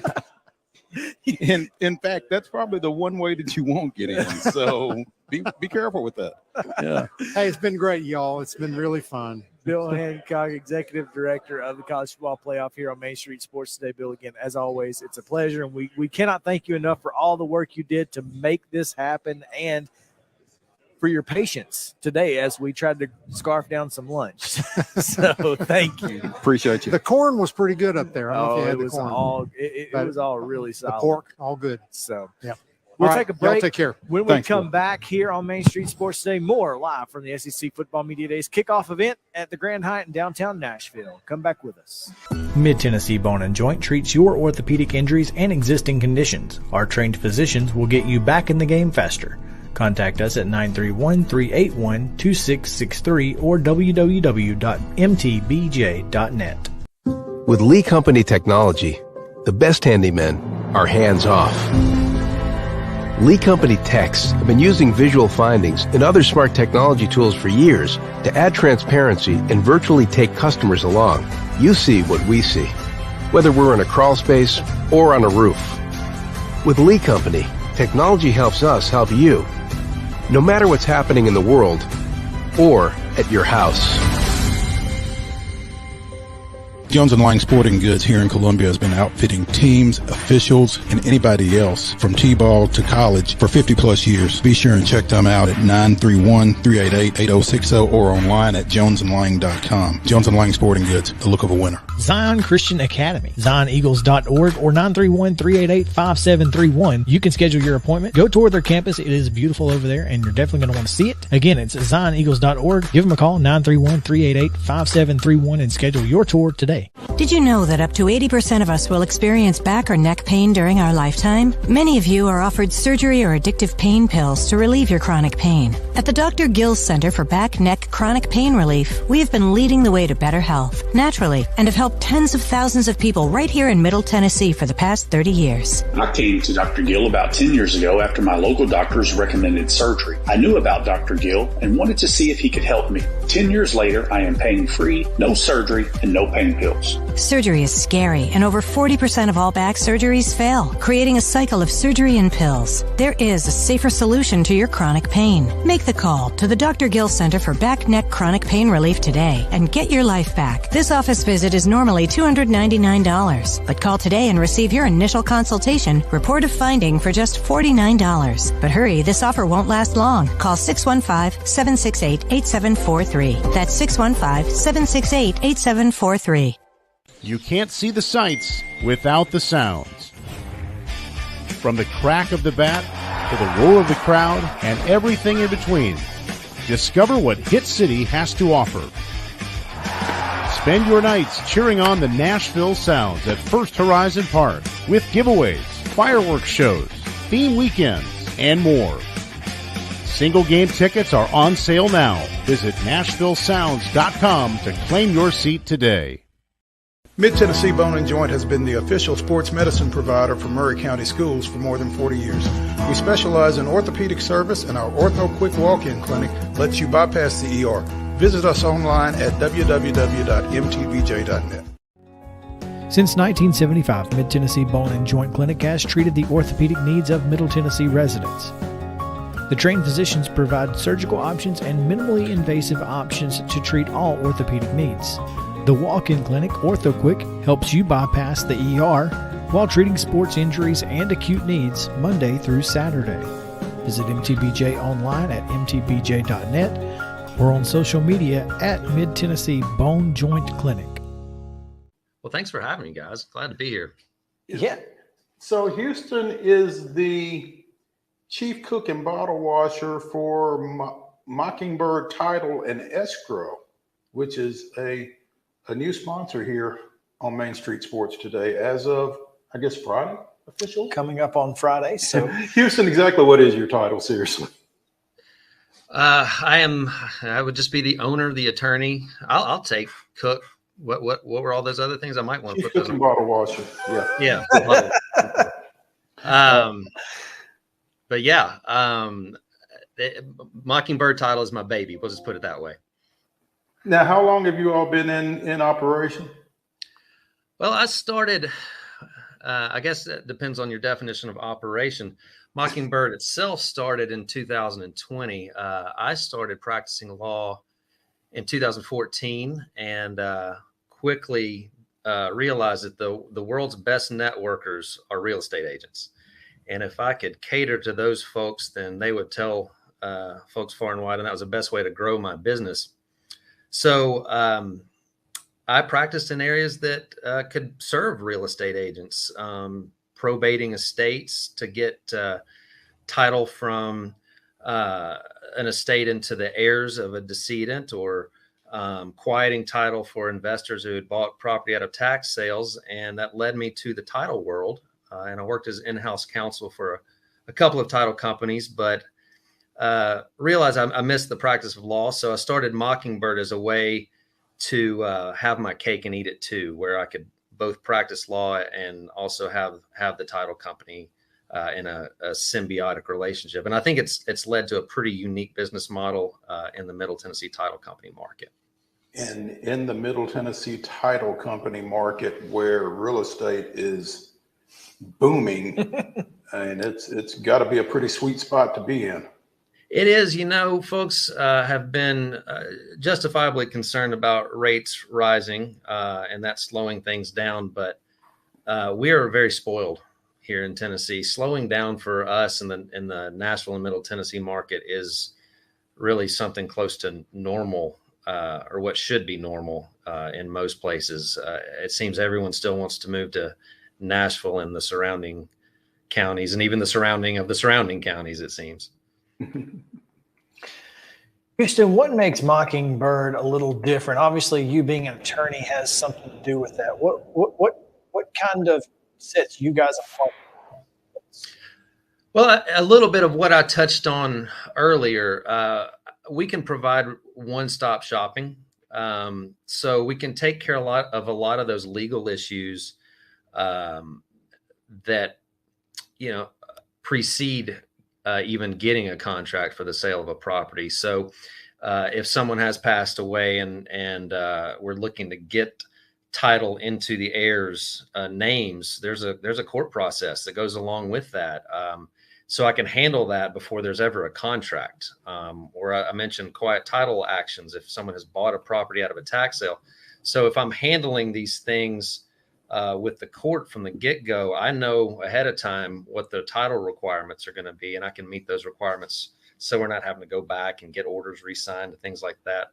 It just makes the communication easier because it's all in the same place. It makes things more efficient. It makes things more cost efficient as well.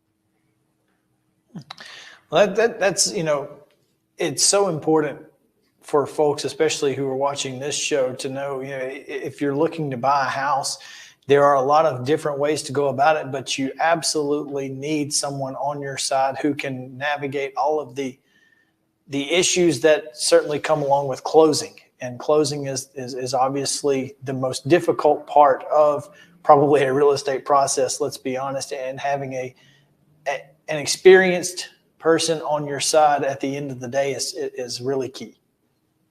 Yes, and it's a job I really love. I'm passionate about this. I'm enthusiastic about this. We're in growth mode. I'm hiring people who are also passionate and enthusiastic about it. And as much as, it's fun to work with investors, it's fun to work with realtors.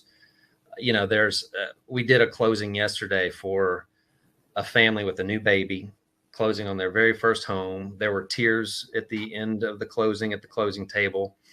It wasn't the biggest deal or the most expensive house, but those are the ones that just, when you lay your head on your pillow at night, it makes everything worthwhile. So I like to think we're pretty well rounded and can deal with a wide range of needs and a wide range of clients. I'm pretty sure this was the music playing the last time we had Coach I think it is. I'm just glad you stayed still. I like it. Welcome in to Main Street Sports Today, presented by Mid-Tennessee Bone and Joint. We are in the Lee Company studio, coming to you from SEC Football Media Days kickoff event at the Grand Hyatt in downtown Nashville. And we have a very special guest with us now, Mo. Without question.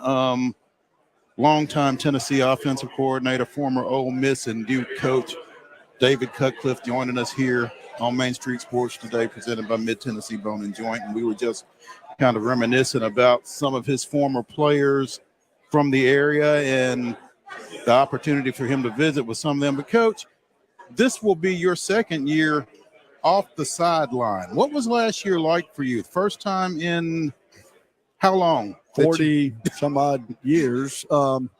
It's hard because you just lose so many close relationships. You're immediately pulled away from a lot of people you love, players, coaches, etc. So that's hard from a football standpoint. It wasn't as much that as it was the people. Mm-hmm. And the people, that can never be replaced. But that's why when I travel, I'm going to always see my guys, and that just makes you feel good. I saw coaches last year, saw former players. But the one thing I will say, for the first time in my life, I would wake up Sunday morning and my eyes would open and I would realize I don't have to worry about what happened the day before. Because those Sunday mornings when you didn't win, oh my gosh, okay. And when I say Sunday morning, the light hadn't hit yet. The sun wasn't up. Yeah. So I didn't miss some of those crushing times. SEC Special Assistant to the Commissioner for Football Relations. And as we like to play around from sometimes, Coach, what is it that you do here? I'm Dwight Schrute. If you want He's to a people know. person. Yeah. The commissioner and I talked about this. They called me and see if I had interest. I said, I'd rather fly down there and see everybody face to face. I wanted to see what the team was like. he's surrounded himself with great folks, and he's a great leader. And we didn't write a job description. You know, he said, we want a coach being a coach. We want someone that can relate to our people in football, and we feel like you can fit that. So I've kind of written my own approach to this. So, for example, this spring, I went to 16 schools. When I go in the building, I'm going to go straight to the equipment room and see those guys. And I have communication with them. And then I'm going to see the ops people. And then I'm going to go to the training room. And then I'm going to go to the video room. And I'm going to go to the recruiting areas where all of these people. And I kind of want to hear from them before I talk to the coaches. Tell me what's up in college football. What's right? How are the players? You know, if you want to know what the players are like or feeling, go to the equipment room. And so I want to be a conduit for those people, not only with us in the conference, but with their own coaches. And I've always taken pride in those relationships. And so I've tried to build that with our head coaches, but not just them. When I started, they said something about our 14 coaches. I said, I'm going to correct you. There's 10 full-time assistants at every school. There's 154 of those. And then we've got graduate assistants, and we have this.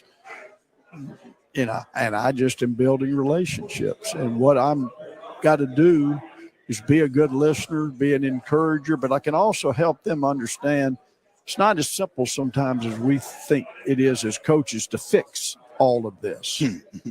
So I deliver also a message administratively to them and say, wait a minute, you know, here's some things we have to overcome first. So that's my job. I don't know if that sounds right or wrong, but I love being around the buildings, and I go watch football practice. Man, I like that better than I do the games. I bet they love having you there, too. Well, I want to go out there and coach them up a little bit. That's hard not to. Coach, you know, we always say you learn more from your mistakes than your successes. Is there anything that you did last year that you kind of maybe tweaked and found a better way to do something going into year two? Yeah, I think, again, I needed to increase the face-to-face contact. I was never, when we were forced to Zoom. Oh, gosh. Meetings, and I would tell anybody that runs a business and said, hey, we worked under Zoom, let's do that. There's nothing like face-to-face, and I've traveled a bit more. I'm trying to be more accessible in person. I even went to Texas and Oklahoma last spring because I wanted to start building those relationships, and I'll go back. I thought the first year was a little too removed face-to-face, too much text, too much. And I respect the coaches' times. I'm not going to call them all the time. So we do have there's 15 of us, 14 head coaches and me on a text circuit, and we can do that. And I do it with assistant coaches. I do it with the equipment room. I have a ops. Then I have a strength staff. I left them out in that other conversation because none of this is going to work unless we're all unified, in my opinion. And I would include you all in the media that if we want to, resonate positive change and maintain what's phenomenal about college athletics, we need to work to do it together. Coach, you've talked a lot about the way the league has grown, and it's kind of been a popular theme this week. But how about just this event, especially obviously being in a city like Nashville, pardon the construction outside, but all of that. What have you seen? What have you noticed in the obviously long decorated career in the SEC, especially in regards to this particular event, which has kind of morphed into an event of its own every year? Well, it's been fun. I mean, we're all a little more together than what we've been, but I will say this about the Grand Hyatt. It doesn't surprise me. They have been incredible hosts. I hope you guys have felt that. They've gone out of their way. The city of Nashville, yes, we have construction, but wow, everything's happening. And Nashville's a different town. I came over here recruiting in 1982. I can't find anything that was around then. There isn't anything around that was here in 82. But our access, and, That's it. everything here is so dynamic. And I like the neon they have of each institution. And I can, from my room, see some of the neon in Nashville. And just this has been a great event. I'm sure we'll be back. You know, I would think for sure. I know he's announced, rightfully so, going to Dallas. The footprint is changing, and we need to recognize that. But, you know, this is a little heart and soul for me, guys. I'd rather be on Main Street than I would be down the street, right? That's right. There ain't no doubt about it. And obviously Texas and Oklahoma getting a lot of the headlines, but also outside of Georgia, Coach, what's kind of your overall takeaway on the league as far as competition this year? Because other than maybe potentially Georgia, seems like there's a lot of teams gunning potentially to maybe claim that championship this year. Sure. I think, you know, I was asked earlier by someone, you know, give me your Final Four in the SEC. And I said, well, I think it's impossible at this point. With what I've looked going to spring practices and getting to know these staffs, I mean, it's not far reaching to see any number of teams in the West or the East that can do something. I mean, have you seen KJ Jefferson walk by here? Okay. You know, when you understand the talent and the quality of that young man and what Sam Pittman's done, and I'm talking, you know, the West now, but what Lane Kiffin's accomplished in LSU year 2, and then let alone Alabama and Auburn, and nobody's going to sell Coach Freeze short. And then you go flip over on the other side. Tennessee and Georgia are probably the two most obvious. Who knows? You know, what are the Gators going to be? You know, Billy Napier's a winner. And Tennessee's got to go there. Yes. You haven't won there since 01, maybe? It's been a while. It's been a while. Well, I tell you, it's a tough place to play. I'll never forget, we're down there one year, and we're under the center at this era, and our quarterback doing his best to bark signals, and our center's telling me on the headset, I can't hear him. Okay, you can't get any closer to a quarterback than a center under the center, right? So it's difficult, and you know that was an incredible rivalry for such a great time. I'm gonna go to that game just for the memories of the good old days. I've already put that one on my calendar, and I may just walk around a little bit, take it all in. You know. It'll be a lot to take in, but it'll be fun. Absolutely. Coach David Cutcliffe, and regardless of anything else he's doing, he'll always be Coach Cut. Yeah, no question. Special assistant to the commissioner of the Southeastern Conference, joining us here on Main Street Sports today, presented by Mid-Tennessee Bone and Joint. Coach, spent so much time in the Atlantic Coast Conference at Duke. You know, how did the SEC separate itself from the ACC, and how have you seen that just in the short time in the league office? Well, I mean, let's face it. I would even say this, and I'm not saying anything I wouldn't say to anybody involved with the Atlantic Coast Conference. It's a great league. There's some great coaches there, but I would always say in our spring meetings, we don't need to change this. If the SEC's not changing it, don't change it. It's necessary not to change it. And I've said this, and this is not disparagingly toward great fans of ACC football, but it just means more, is associated with our fan base. And having last year for the first time, getting behind the wheel of a car, driving in to a stadium, I would thank goodness I had parking that they afforded me, but nobody gave me escorts in or out. Walking the paths I had to walk to get to the stadium, God bless the fans of the SEC. That's why it just means more. And Coach Saban, I was really proud. At the end of the day, he took a little bit of a different approach from that. He thanked you all. I don't know if y'all were in there. You probably couldn't be, but he thanked the media for creating the brand and covering players of the SEC and making a difference. So as I looked and I think about that motto all the time, it just means more. There's a lot of areas that just means more. Go right now to the state of Texas and see the eagerness of Longhorn players and potential prospects of the opportunity to play in the SEC. A&M had that going on. Mm-hmm. Don't think for a second that the Longhorns weren't watching what was happening there. So the footprint getting bigger is going to mean that it just means more and more and more, in my opinion.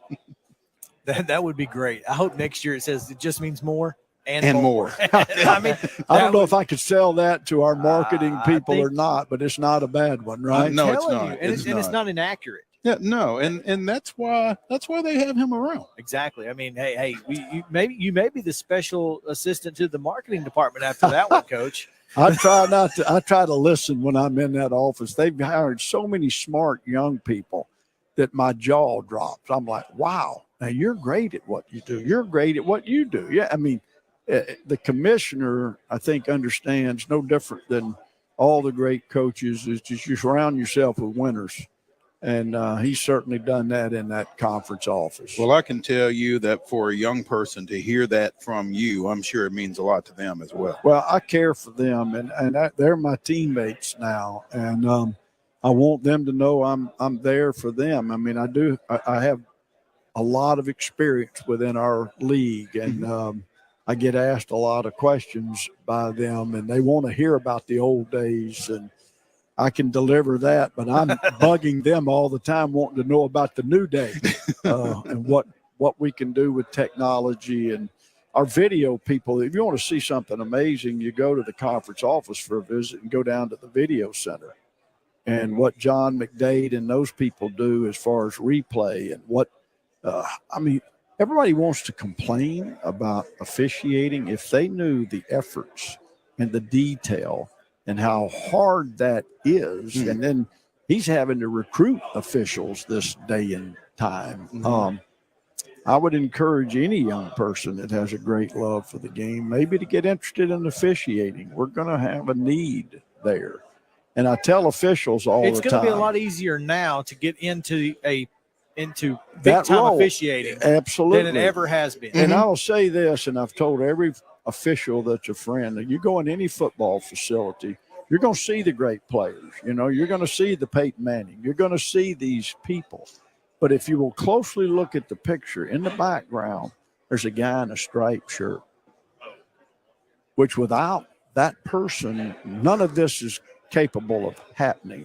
You've got to stick your neck out, and those guys have integrity. We got meetings coming up with them next week in Birmingham, and I look forward to going over and shaking their hands and addressing that group. A lot falls on their shoulders, and it's not easy in an instant to make those decisions. We all are really good with replay, are we not? I have really become a much better coach on play calling with replay since I didn't have to do it on time, you know. But, you know, people, I'm not asking you to be patient, but I'm asking you to be reasonable when it comes to how you deal with these courageous people that are officials of the game. Absolutely. And Coach, I got to ask you, I don't know if you thought you'd get out of here without at least one quarterback question, but you've seen obviously the best of the best. You've coached the best of the best. And it just seems like the bar somehow, some way keeps getting raised at that quarterback position. If you could just maybe walk us through the evolution of that position and maybe what can we realistically expect, because it seems like the players and the talent continue to improve even when it seems like we've almost reached a ceiling of sorts. Yeah, and I don't know if there ever will be a ceiling. It's interesting when you talk about the athletes and their accuracy, the size, you know, a lot of things change. Look at track times. I would tell people to go back and track winners in the Olympics, NCAA, anywhere over the last 40 years, and you will be shocked how far it's come. Where does it stop? I don't know. But the athleticism, the control of the ball, and the rules of the game somewhat help quarterbacks. I want you to realize that, rightfully so, they've taken these crunching hits over the middle out of the game. So when you're training a quarterback, what you wouldn't used to throw, you can fit it in on seams. You can fit it in because the guy's going to have a chance to catch it and then get hit with a shoulder. So we're going to see records fall. Obviously, how you call pass interference can vary. That's a really challenging thing. If a crew, and I used to study it, if a crew was going to call a lot of defensive pass interference calls, I would tell our quarterback to take more shots. And absolutely you can do that. So there's a bunch that goes into that. Training your quarterback is still the same. You train them from the neck up and the neck down. And where a lot of coaches make mistakes is that they sit with a film and they talk about the neck stuff all the time. That's all a meeting is. And you when you don't train the detail of every mechanic over and over and over, then that's going to regress. And no matter what my eyes say, from where I'm holding the ball, from what I call intention to release, if you're not paying attention to the mechanics, a guy's not going to be a great one. And so, I get time to time young coordinators and young quarterback coaches, well, what's the secret? I said, there's not one. Aristotle was the best quarterback coach known to man when he said, excellence is not an act. We become what we repeatedly do. Quit talking to me and go back to work. That's the approach I take. I love that.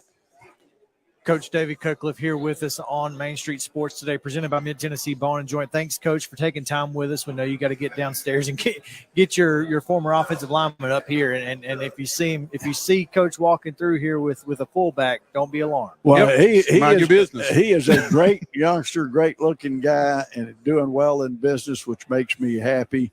And played for us at Ole Miss, and he's not a bodyguard, but don't mess with me. All right, guys. Thank you, Coach. Thank you. We're going to take a break here. When we come back, more from SEC Football Media Days kickoff event at the Grand Hyatt on Main Street Sports Today, presented by Mid-Tennessee Bone and Joint. We'll be back to the Lee Company studio right after this. Mid-Tennessee Bone and Joint treats your orthopedic injuries and existing conditions. Our trained physicians will get you back in the game faster. Contact us at 931-381-2663 or www.mtbj.net.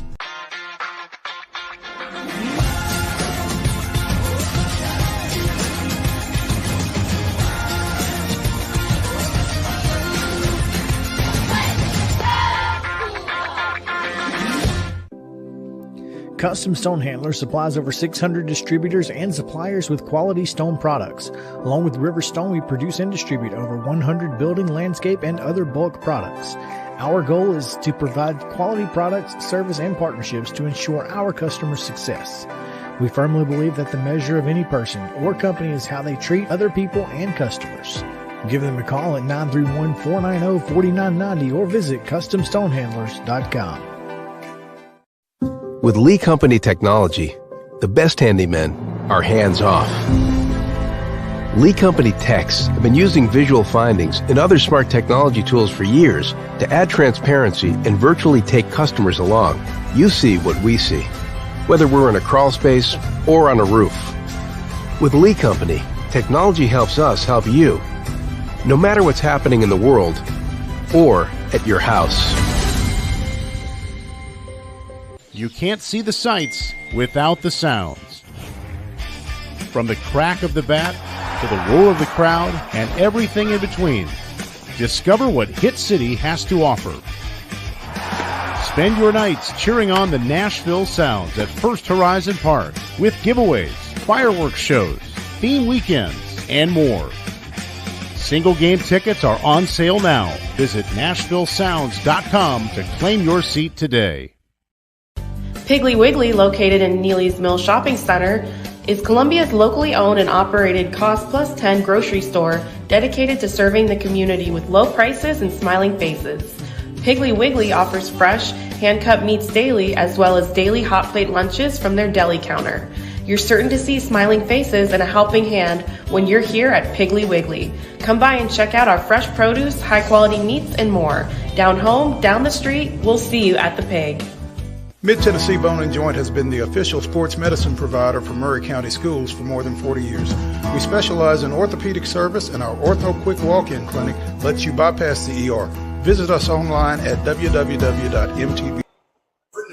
We are at First Horizon Park, and tonight it's not the Nashville Sounds. No, it's Banana Ball, and it's going to get crazy. We're so excited to show you a little bit about what Banana Ball is like right here in Nashville, a little Music City style. It's going to be a lot of fun. We got some great interviews. We got some stuff to talk about. Got some great plays to show. It's going to be a lot of fun. So looking forward to telling you a little bit about Banana Ball. So here we go. The Savannah Bananas World Tour was on full display over the weekend at First Horizon Park in Nashville, and fans piled into the stadium to the tune of a pair of sold-out crowds.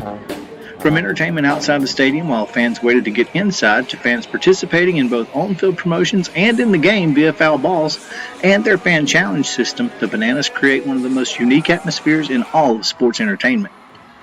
We spoke with some of the players ahead of the game about their experience in Nashville and what it's like to be a Banana. All right, guys. Thanks for being here in Nashville. What's Nashville been like for you guys? It's been fantastic. Since we got here, we got to see Dalton perform right there at Third and Home. We got to see the ballpark. The crowd was electric last night. Bananas got a win. That's important. Always good. But it's been very family friendly. So what are you guys expecting tonight from the Party Animals and from this crowd? Yeah, I'm expecting a close competitive game. I mean, every game we play is usually a 1 or 2 run game, and just the competitiveness has been crazy throughout the year. I mean, this is game 42, and just getting after it, game after game. What does being a Banana mean to you? Yeah, I'll start it. It's a huge honor, super blessed to be a Banana. The stage we have to impact people and, impact the future generation of this game is huge. And every night we try to bring the energy. The fans bring unbelievable energy to us every night, so we just try to do the same for them. Both Bananas and the Party Animals are real baseball players who love the game, but the entertainment brings an entirely new part to America's pastime. Much like the Washington Generals of the Harlem Globetrotter shows, the Party Animals show up each night hoping to ruin the Bananas' night, respectfully, of course. You guys are kind of the heel. You're the bad guy.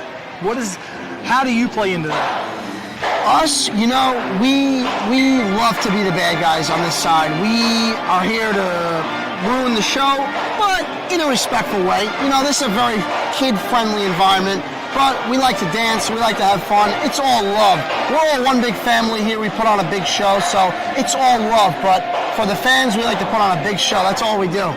There it is, Brandon Sherman. He's a Party Animal. He's going to mess stuff up tonight, so make sure you watch for him. Oh, yeah, we're coming to steal a show. Party Animals, this is our nation. This is our city. So we're coming to steal the show. Game 2 tonight in Nashville. We'll see you guys. We're coming to take the show. God bless you guys. One fan, however, ruined the Party Animals at bat when he became part of the action and caught a foul ball clean to record an out. Man, this is awesome. You guys, Bananas put on a heck of a show. Get the fans into it. This is the most fun I've ever had at a baseball game. It was fantastic. For most of the players, Nashville was a fun trip, but for one player in particular, it was a chance to play for his city. Former Trevecca baseball player and Big Machine recording artist Dalton Malden plays second base for the team.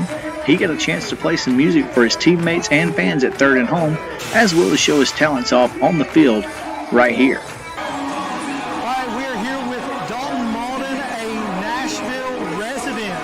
Guy stays in North Nashville in the off season, but right now he's a Savannah Banana. What's it like to be here in your town, in your city, kind of representing? Yeah, man, I mean, I've been looking for this city in particular the whole entire year. Like, we went to some really cool cities like Las Vegas and Kansas City, out in Texas, Sugarland, but I was just really excited for this because I know it's going to be special, I know it's going to be different, and it 100% is, man. It's lived up to the hype for sure. So, what's Banana Ball mean to you? What does it mean to be a Banana? And it really is just about having fun, man. I mean, what's really cool is we get to have so much fun and do so many things on the field, different celebrations and different dances and stuff, and at the same time we get to play competitive baseball, because we are baseball players and we got into this Banana Ball and we bought into it, and like it just shows that you can have so much fun playing, even if you do strike out, even if you do get out or make an error. It's like, hey, what's the most important? Play us the next one, and it's just about enjoying it, and like we keeping your head up and just keeping on going. Like instead of being worried about peer pressure and not playing good, and then I don't know. It's a long story, but it's just about having fun, man. And we get to really show that out here, which is awesome.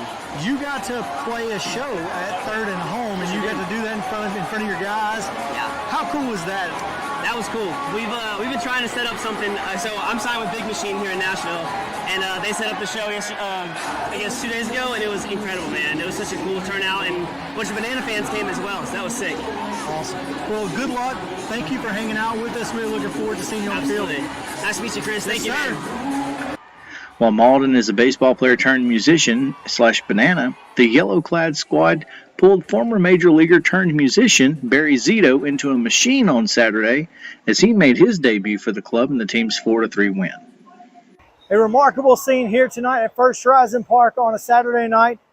Thank you, Nashville, for making Banana Ball one of the coolest experiences in all of Music City this weekend.